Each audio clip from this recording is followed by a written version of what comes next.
Well, good morning and welcome again one more time to Encounter Church. We're so glad that you're here with us, especially maybe if this is your first time or first couple of times visiting with us. Super glad. My name is Dirk, pastor here at Encounter. We're in part 4 of a 5-part series called Beyond You. See, what we're doing throughout this series is taking a look at the book of Nehemiah to learn how there's some areas of life that our heart just breaks, and how God's heart actually breaks over those areas as well and calls us to live this sort of beyond you kind of life to speak into some of those. And so we took a look the first week, again, where does your heart break? And then about the passion and plan that God gives us to do something about those things. And then last week we saw Nehemiah go to Jerusalem, and he goes and he takes this. We said it was a searching and a fearless inventory of the state of things to make sure that the future doesn't repeat the past. And then this week, we're going to take a look at some of the opposition that comes in the way. So I want to hit that and make an observation about some of the opposition in our lives. Because opposition, we tend to think, comes to us at our low point. Right? So sometimes we think that the opposition sets in when we fall down or when we mess up. We get kicked while we're down, that sort of thing. And don't get me wrong, sometimes that happens. That's when opposition comes. But this morning especially, I want to make the observation that opposition doesn't just set in at our low point, but opposition can set in at our high points as well. So that the headwinds that we face and whatever it is that God is asking you to do, we face those not only in the valley, but sometimes on the mountaintop. And that sometimes can take us by surprise and rob us of something that He's given us. So what we want to do this morning is take a look at that and say, what are the mountaintop experiences?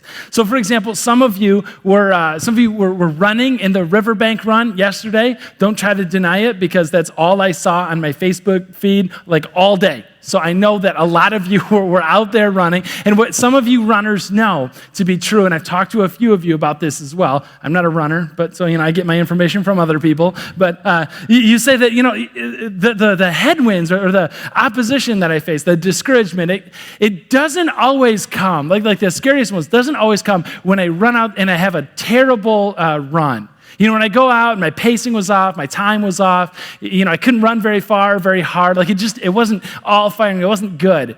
It wasn't in those moments that I became most discouraged, because it was in those moments that I knew, listen, I need to buckle down and I need to work twice as hard next time if I'm going to be able to do this race that my wife had already signed me up for. Sorry, that was just a slip in, but some of you get it.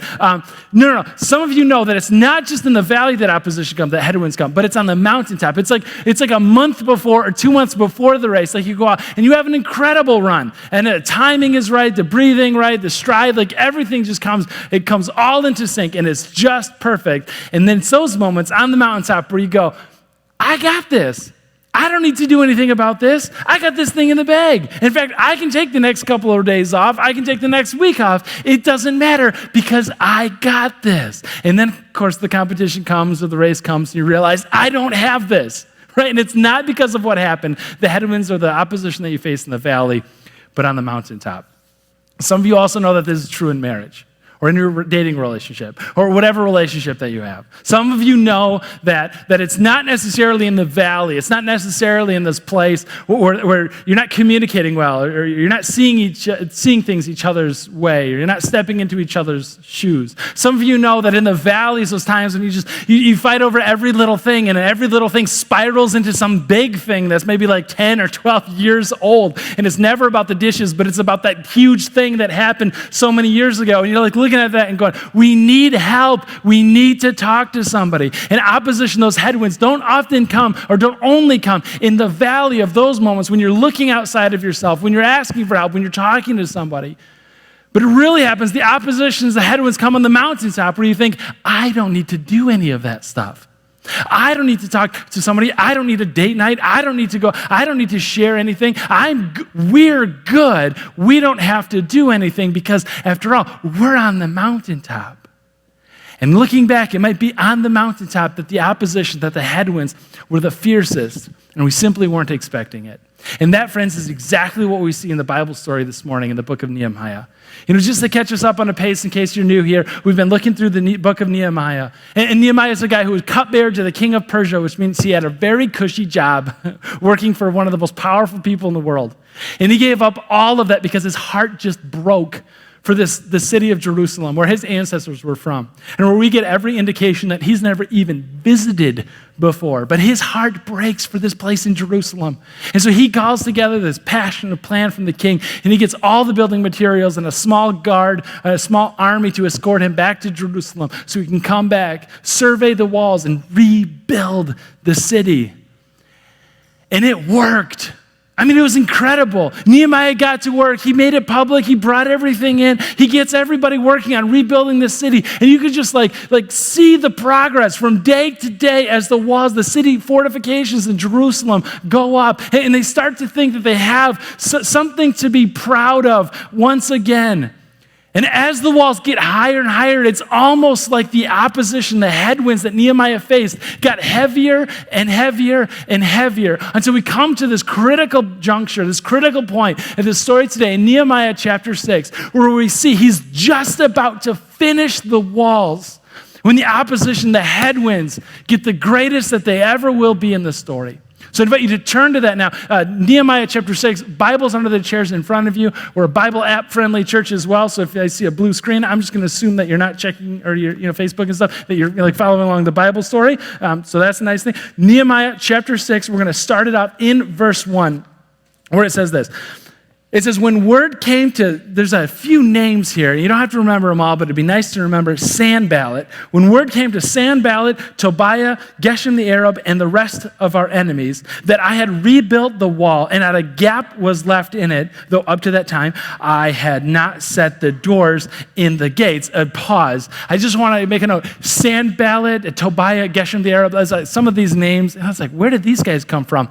Well, one of the things is Sanballat especially was heading the opposition from Nehemiah against rebuilding Jerusalem for a very long time. And kind of all throughout, there's like these small little references, and we just haven't picked up on them until this morning. But now it's coming in because this is a critical juncture in the story. It's a huge part of the story when we see the opposition and just what it looks like. As a side note, I just kind of love to see some of these things come out because sometimes it's like, we look at the story and we read it in the Bible and it's like, oh, there's these nice chapter headings and it's like leather bound and there's maps in the back and we think, like, isn't that a super holy thing?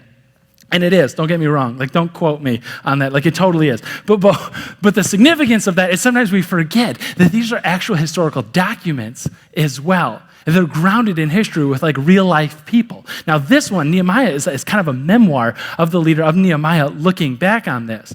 But what's also interesting is like 60 years ago or so, some archaeologists dug up some letters around that place in modern day Israel that date back to Nehemiah's time. And in those letters, it was referenced. Now, this is not Bible stuff or anything like that, but totally aside from that, it's just like kind of government scribes writing these letters to each other. And in those letters, Sanballat was mentioned as being the governor of nearby Samaria. And I just like throw that out there just as like, oh, that is so cool. It doesn't really have much to do with it, but just to like ground these things in history. But then it also teaches us like, okay, if Sanballat was the governor of nearby Samaria, the Samaritans and the people who lived in Jerusalem got together, like they mixed like oil and water. There was so much bad blood. You can Google that. I mean, it's like a whole story there. But you just got to know that they're like the half brothers kind of thing of the Jerusalemites. And there's so much bad blood. And there's like Sanballat and Nehemiah as like rival governors. They have somewhat of a frenemy status. Like they're supposed to be together from the outside, from like Persians or anybody in the outside world. But then you look at the dealings inside, is like they're constantly trying to like undermine. Well, in this case, Sanballat is constantly trying to undermine Nehemiah. And then Tobiah and Geshem the Arab, it's all the same way.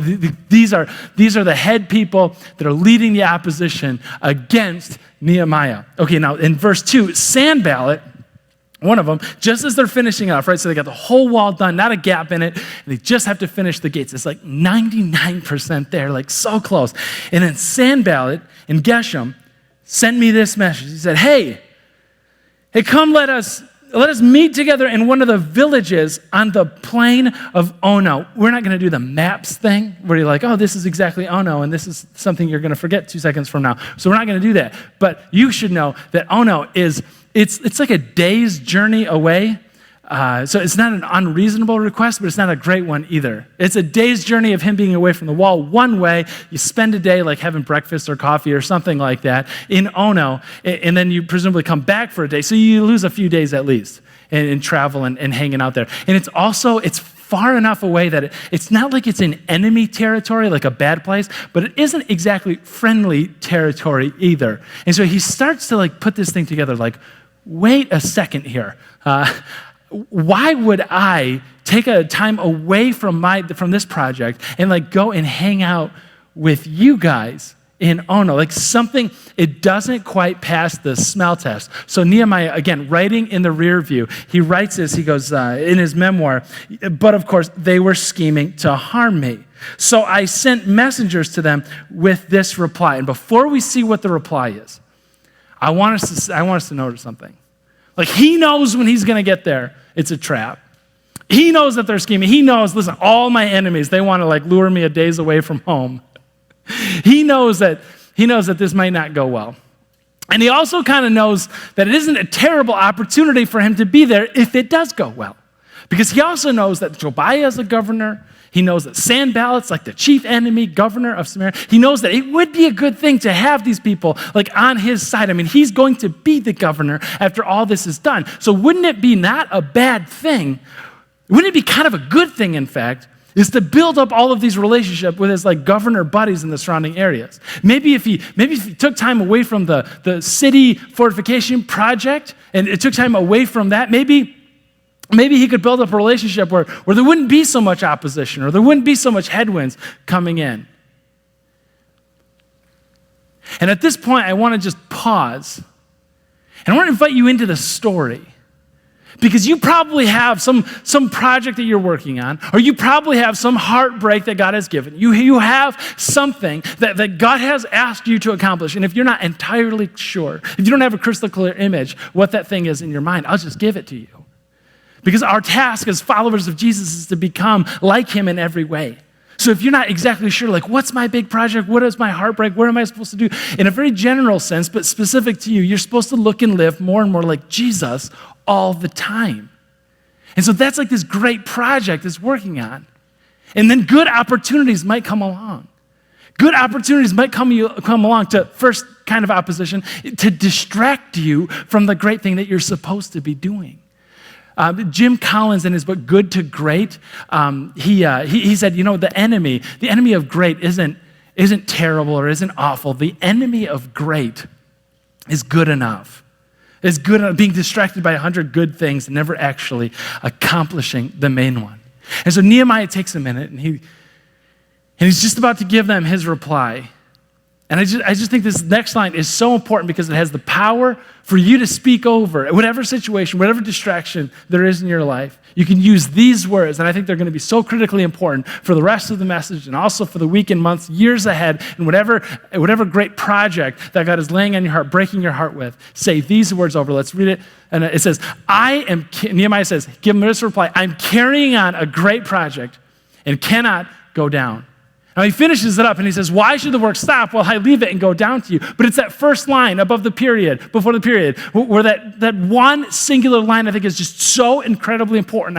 I'm carrying on a great project and cannot go down. In fact, it's so important that I want to invite you just to say that with me now. It's on the screen. Let's say it together. I am carrying on a great project and cannot go down. I'm carrying on a great project and I cannot go down. Now, just imagine if you could, what would happen if in every situation that you bumped into, in every distraction that you came into that wasn't your great project, that wasn't your thing, if you could speak those words, I'm carrying on a great project and I cannot go down. Why should I stop? Why should I get down?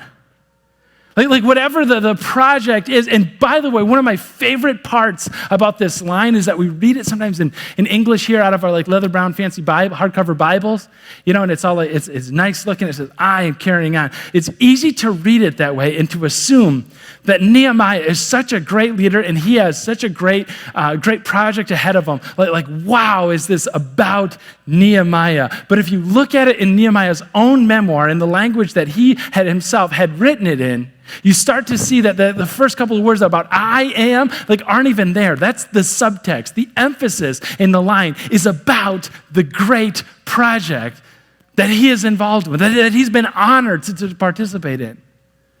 So at this point, I have to do like a gut check, right? Because that's probably one of the most important takeaways you could take out of this time together is that question, whose project is it?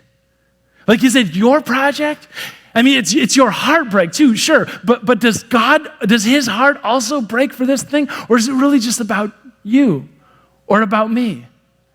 See, within that question about whose project is it makes such a huge difference between all of the obstacles or all of the headwinds that we're going to come into, whether it's a distraction, as we see right here with the opportunity to meet with the other governors, or whether it's somebody trying to undermine his credibility, trying to discredit him, as we're going to see in just a minute, or whether it's causing Nehemiah some dismay. They all start with this. I know, it's just a preacher thing, I know. But no matter what it is, it's that one singular question that holds the key to understanding how to tread through whatever opposition, whatever headwinds you find yourself coming into, whether on the mountain or in the valley, simply asking that question, whose project is this? In Nehemiah, we're going to see, he seems to have figured out the answers. This isn't my project. This is God's project. And I'm just humbled enough to be a part of it. And if it's not my project, I mean, it's so incredibly liberating. It's so incredibly freeing because it means that I can't fail. It means that God is going to shine brightly through me and through all my work. And so he gives them the response. He goes, hey, why should the work stop?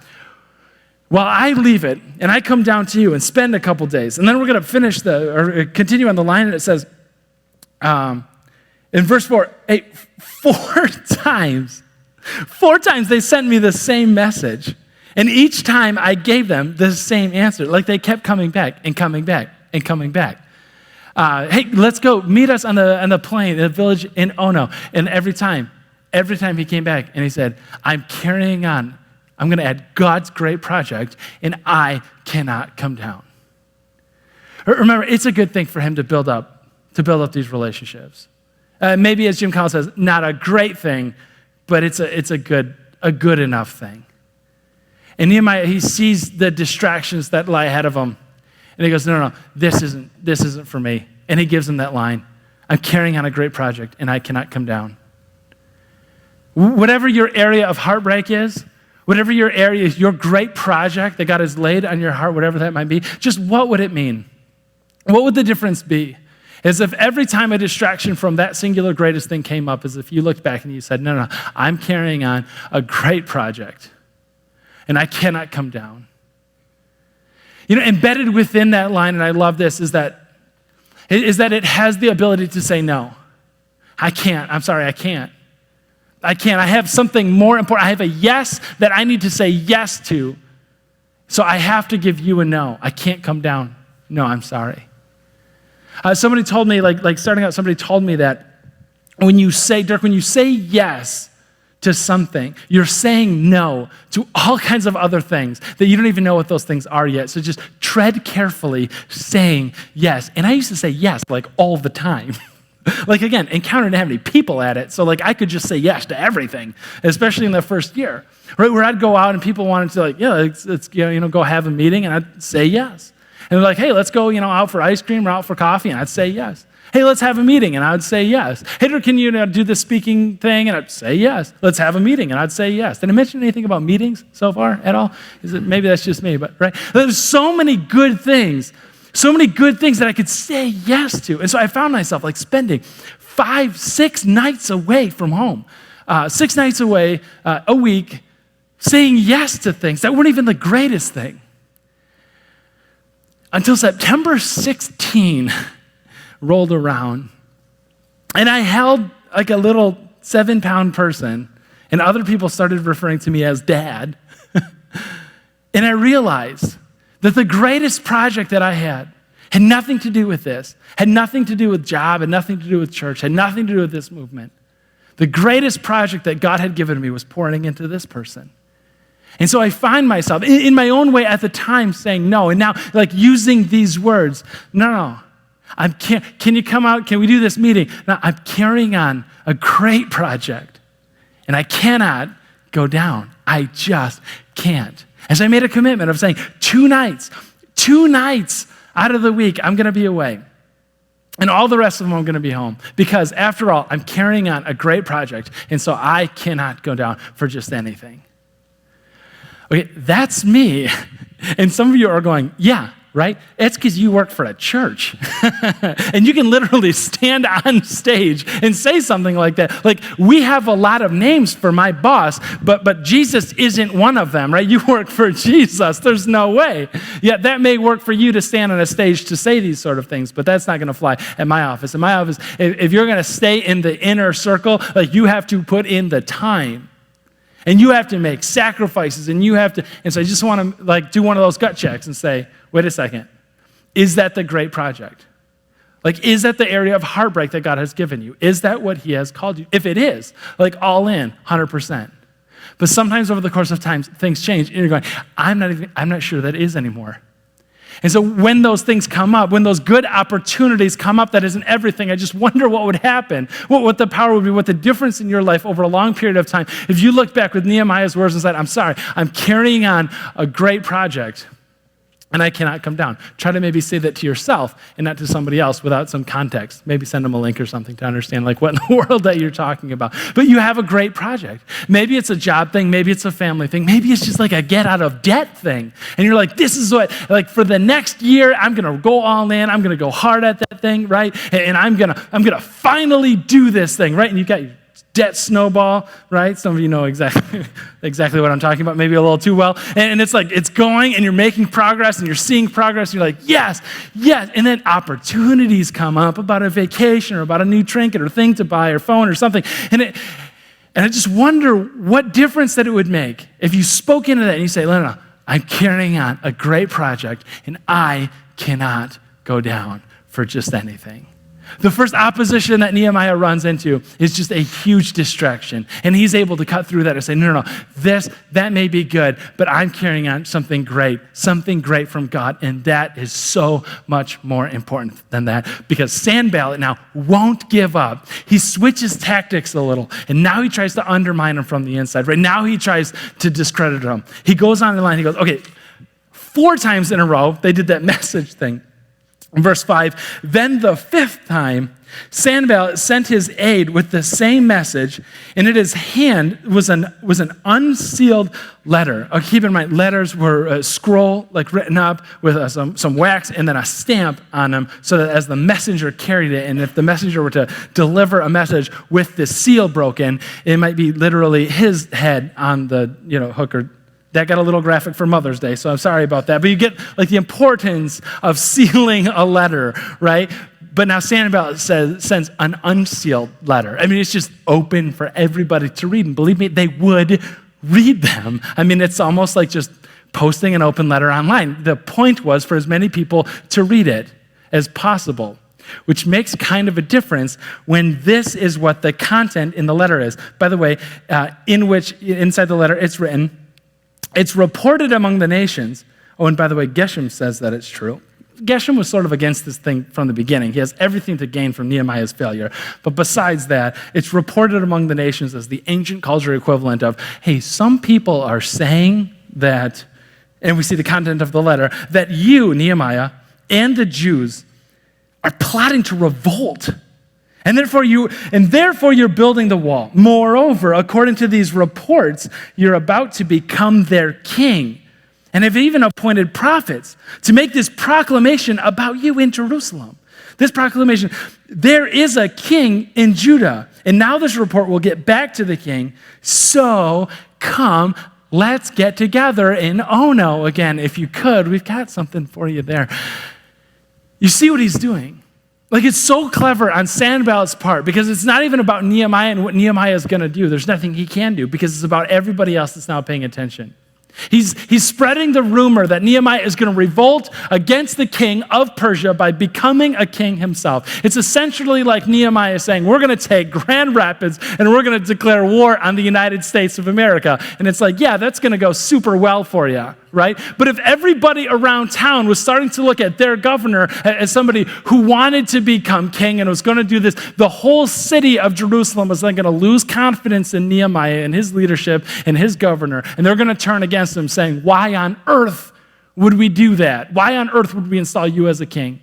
And then if word got back to King Artaxerxes back in Persia that King Artaxerxes, by the way, who bankrolled this entire operation of the rebuilding of Jerusalem. And then word gets back that Nehemiah took the check and all the supplies and the army and everything and is now going to start like this rival kingdom and declare himself a king. Like, this is not going to end well for Nehemiah. And Sanballat knows it. That's the plan. He's starting this rumor to discredit him and to turn everybody against him. And Nehemiah takes all of this in, and it's so incredible. It's so incredible to hear all of these people just say horrible and toxic things about him and all of these ulterior motives. And he takes it all, and you know what he says? Essentially nothing. Listen, I sent him this reply. Hey, nothing like what you're saying is happening. You're just making it up out of your head, period. And then he adds a comment. Remember, it's his memoir. So he goes, yeah, and by the way, they're just trying to frighten us, thinking that their hands, that's a euphemism for the people up on the wall building, their hands will get too weak for the work and it will not be completed. But I prayed, strengthen my hands. Which I love the simplicity of the prayer, right? When he just simply says, hey, they're just trying to discredit me. They're trying to start false rumors about me. Don't worry, I got that. If I worry about anybody getting discouraged who are building this thing, I'll just simply pray, Lord, then strengthen my hands. God, because again, this isn't my project. It's your project.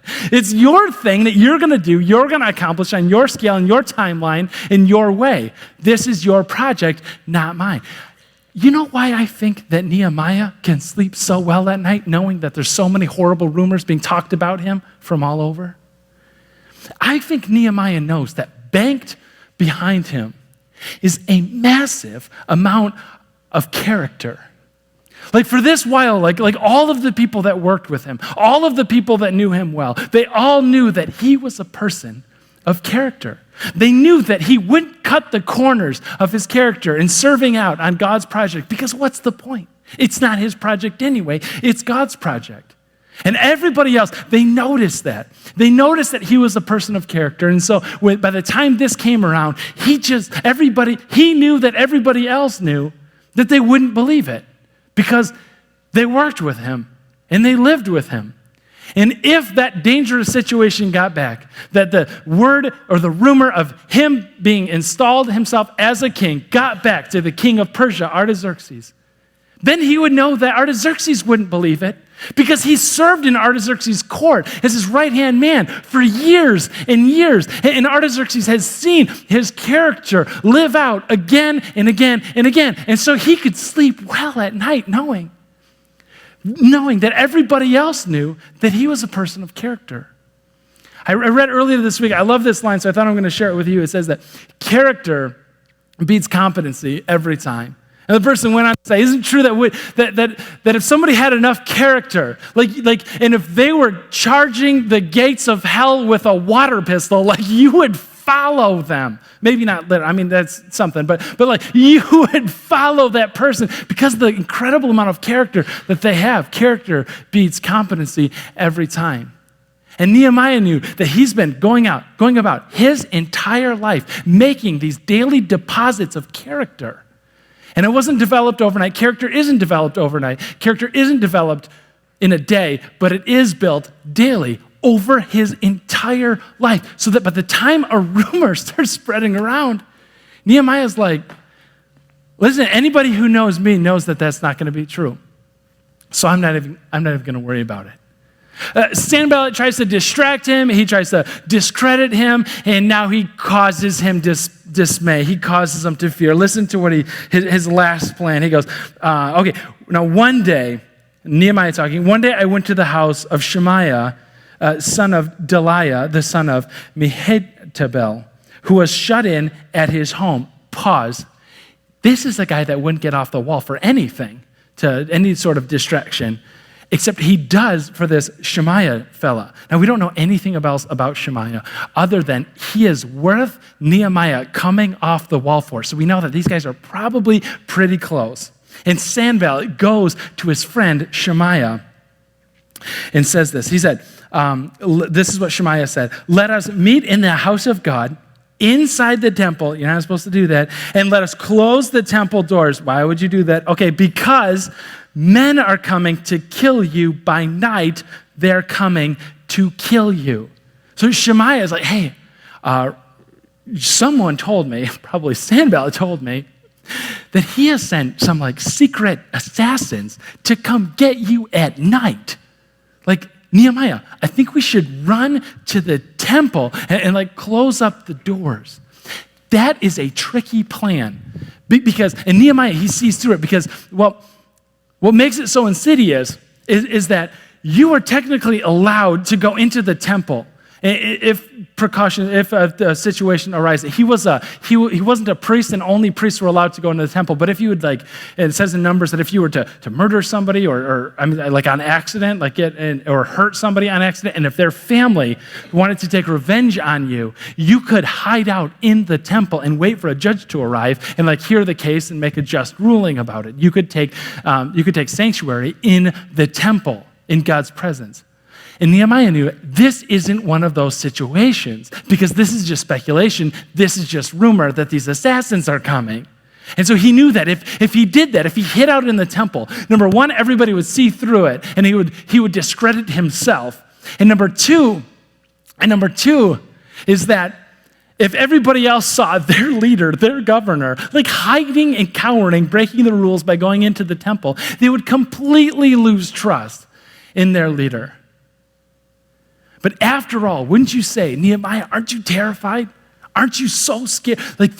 You know that they're good for it. Aren't you afraid that half of what he says is true? After all, it's coming from a friend. And I don't think he was. I don't think he was, again, because he knew whose project this was. I think he knew that this isn't my project. Why should I be afraid? In fact, he says, in finishing out, he says, but I said to him, should a man like me run away? Should somebody like me go to the temple and save his life? No, I will not go. Why should I be afraid? After all, this isn't even my project. It's God's project. You see how critical that is. Why should I? What's the worst that could happen? Nehemiah, they could take your life. So, I belong to God. The project belongs to his. It doesn't matter if I live or die. It doesn't matter if the project happens according to my timeline or not. It doesn't matter what happens to me or what else happens in the world. The only thing that matters is that I follow after God, and it's his deal. And that gives me the confidence to act fearlessly. And I look at that and I'd say, I want that so badly. I want that for you. To be able to go through life completely fearless because we're simply following after God. So by the way, what's the worst that could happen? What's the worst that could happen when eternity is shored up on our behalf? What's the worst that could happen if we hold our things and our stuff and even our very, very lives so loosely? What's the worst what's there to be afraid of? And I look at so many big projects that we're looking out ahead of in the year or maybe the next couple years. And you're like, maybe it's a relationship thing, right? Maybe there's some toxic relationship that you just totally need to be done with and it needs to be out of your life. And you're like, if only I could be done with that thing. Broke up with him, break up with her, and put that whole thing in the rear view and behind me. That would just make all the difference. Except what prevents me from doing that is essentially What if there is nobody else for me? Or you look at like this job thing and you're like, if only I could quit this and start something new and venture out on my own. And there's these lingering questions. What if I don't find anything else? Or what if the investors don't materialize? Or what if I fail? I think Nehemiah is here to remind us, and he's saying, fail. It isn't your project to begin with. How could you possibly fail at it? And I think that's what gives Nehemiah the confidence to go forward. And no matter what the obstacle, no matter what the opposition comes, no matter what headwind he is facing, whether it's starting out, it's all the distractions, whether it's being discredited along the way, or whether it's dismay and fear of what lies on the other side, Nehemiah knows this isn't mine. I can't possibly lose. What's there to be afraid of? And as a result, this is the power of that line. We finish it off in verse 15, where Nehemiah simply writes these overwhelming words, and he says, and so the wall was completed on the 25th day of Elul in 52 days. 52 days. A project that so many people had thought previously before that it was impossible to accomplish. He accomplishes it. No, God through him accomplishes it in just 52 days, under 2 months, beginning to end, outside of the years in prep that he has done ahead of time. He finishes it off. No matter what the headwind, no matter what the obstacle, he finishes this project. But don't forget what happens after the end of that project. Don't forget that the walls of Jerusalem are no longer standing today, not all of them. Don't forget that the project wasn't Nehemiah's to begin with, but it was God's project through and through. Don't forget that the rebuilding process wasn't originally Nehemiah's. It all belonged to God all the while. Don't forget that even the Nehemiah story itself is not a story about leadership. It is not a story, first and foremost, about an administrative savvy leader. Don't forget that this entire story points as a pale shadow to Jesus Christ. And every time that Nehemiah is up on top of the wall, he's building this great thing, and he goes, oh, no. I am carrying on a great project, and I cannot come down. And every time you might find yourself saying those words again and again, that I am carrying on a great project, and I cannot go down, what you are doing is essentially joining your heart, joining your words, along with Nehemiah's, in the same vein of Jesus Christ himself, who met the opposition, who met the opposition in the valleys and on the mountaintop. And people came along to distract him. You know they did. People came along to discredit Jesus. People came along to dismay him and cause him fear. But Jesus went to the point of death via crucifixion, hanging up on that cross and saying, no, I cannot come down because I am carrying on God's great project. And my great project, says God the Father, is to save every single one of us who might put our hope in him. And you are the great project. I am the great project. We have things that God has asked us to execute, that God has asked us to fill out. But let us never forget that first and foremost, we aren't the main figure, the central character in this story. God is. And we are the project. We are the ones that require being saved.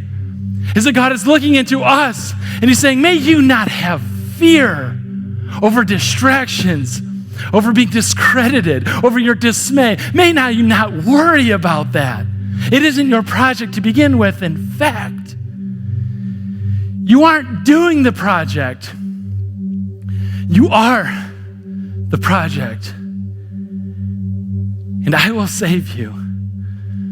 Come to me. Let's go to him. I invite you to stand up and let's pray to our Father in heaven, who so graciously cares so deeply for us. Let's pray. God our Father, we see your story from the beginning of time. And so often we want to write ourselves in as the main characters, as arrogant and prideful as that sounds, but we catch ourselves in these moments thinking the most important thing to you is that we can do this or do that or follow through on this commitment. And God, that so pales into comparison of the story that you're telling since the beginning of time when you created all things.